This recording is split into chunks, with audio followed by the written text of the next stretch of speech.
It's interesting because if we look at birds, we see more dimorphism in the males of the species than females. Yeah, I mean, humans are weird when it comes to sexual selection. We're kind of fascinatingly and delightfully weird when it comes to sexual selection, because it's so complicated, right? We don't exactly mate for life, but we do something fairly close, right? We tend to pair bond, and we tend to spend our lives in those pair bonds. And so it's this massive commitment, right? We're gonna spend, like, 60 years with the person that we choose. That's kind of crazy. That's like a crazy amount of time to be thinking about, you know? And it might have been less in the olden days, but not that much less. As we discussed, if you make it to adulthood, you might well live very long, even when the life expectancy is low, because a lot of that is reflecting infant and child mortality rates. So, right, when you're a human and you're choosing a partner, you're not just choosing someone to reproduce with. You're not just choosing, like, I want to pass on your genes. I think that they will, you know, pass on well, right? You're also selecting, like, who do I want to raise a child with for, you know, 20 years that it takes to raise a child? Who do I want to be, like... People often have this idea that it's a lot about protection, and that just doesn't really line up with our understanding of how hominins in general, but also just, like, broadly, like, Homo, lived, right? It does not seem like we were in constant danger in this way. And the things that we were in danger from, I mean, there were Ice Age megafauna everywhere, but no one can fight those off, right? There's no man tall enough. I often hear when I talk about, like, sexual selection re-height, which is interesting because we, right now, live in a culture that sort of bucks the trend. It does not interact with height and selection the way that other cultures seem to, which is just kind of interesting to think about. People say, like, it's because he can protect you, and it's like, bro, there is no man tall enough in the world to protect you from a cave lion. No man is fighting off a cave lion. No, that's not just sweep the leg. Yes. I could protect someone because I would sweep the leg. You're tall, you also can't fight, like, at all? Yeah, there's also this assumption that being tall, right, is gonna make you dramatically better at hunting. We're persistence hunters.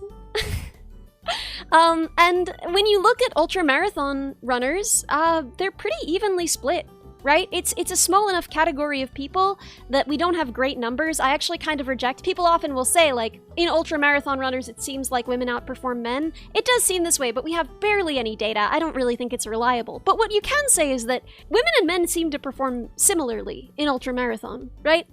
And in marathon, right? So it just doesn't really mean a lot, right? Humans were not hunting by brute force and strength, right? Go for the man with a gun? I would completely agree that if some men had built-in guns, they would definitely have an advantage when it came to hunting, and we would probably find that genetically pretty hot. Tall people had access to better nutrition? Well, okay, so this is a sort of a different idea, right? The idea that it is evidence that someone had access to nutrition in youth if they are tall, right? So food security could be part of the equation. And I do think that that's true, but why would that matter by gender, right? Why would you then want greater dimorphism in height, right? It wouldn't make a lot of sense to me. To me, that would suggest that we would just find humans of all shapes and sizes hotter if they were taller. Better nutrition from taller trees. Yeah, you know, and again, it turns out that it seems like all of the animals that we thought got tall to eat the good leaves off the good trees didn't actually. Your evolutionary niche are snacks at the top of the cabinet. Listen, I can climb onto that cabinet and stand up and like onto the counter and stand on the counter, and then I can reach up anywhere I want in the cabinet, you know? And people underestimate that. People underestimate the importance of just putting your feet on the counter where people prepare food, and just like not caring about the other people in your life by just putting your feet all over the counter and grabbing anything you want on the top shelf. Because if they didn't want your nasty little feet on the counter, they shouldn't have put things on the tall cabinets. Anyway, ingenuity is important. Your evolutionary niche is just shredded cheese. Yeah, I did eat shredded cheese immediately before this stream. Clearly, it's because the taller you are, the easier it is to pat anyone's head. Well, I do think that there is something... I think part of what people are desiring in that kind of dimorphism, right? Because there is naturally dimorphism, right? Mostly, on average, women are shorter than men, right? And the rate of dimorphism varies a little bit between cultures, but for the most part, it's fairly constant as a percentage, right?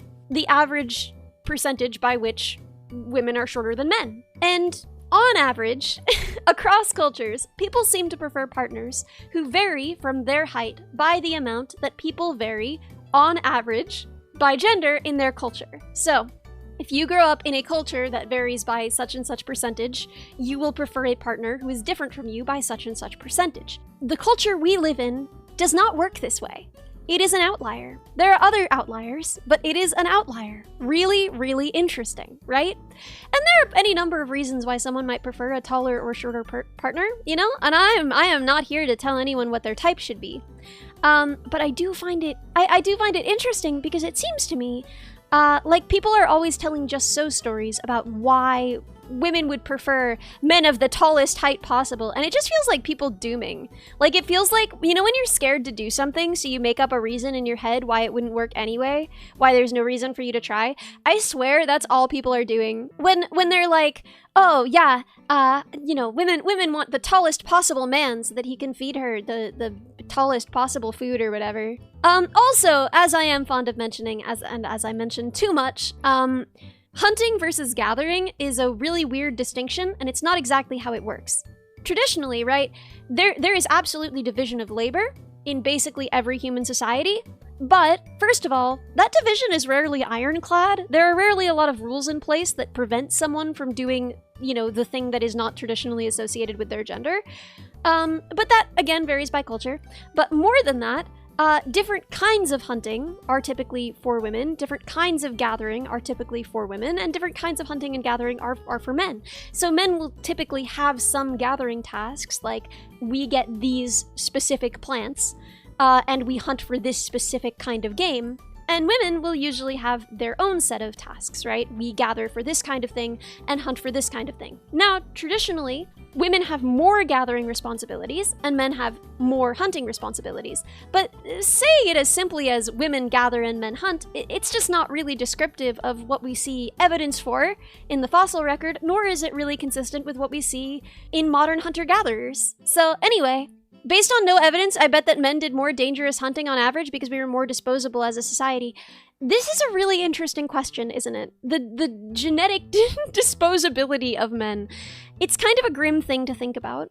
And there is some reason, right? Like, theoretically, if you have 50 men and 50 women, you have 50 babies. And if you have 25 men and 50 women, depending on how you're running things over there, you got 50 babies. And if you have 50 men and 25 women, you're not going to have more than 25 babies that year, right? So there are issues with inbreeding, right, in that one case, especially as generations go on if you're doing that consistently. And there are also issues with, like, that's not really how people tend to organize themselves. Like, there are, for sure, places where monogamy is not the norm. Broadly, monogamy tends to be the norm with humans, but that is not a rule. And there are plenty of societies that have not organized themselves that way. But even within those societies, it doesn't really work exactly like that. No one's ensuring maximal efficiency, for the most part. No one's like, I noticed that you're a woman and you haven't mated. Mate with this man, you know? It doesn't tend to be how things shake out.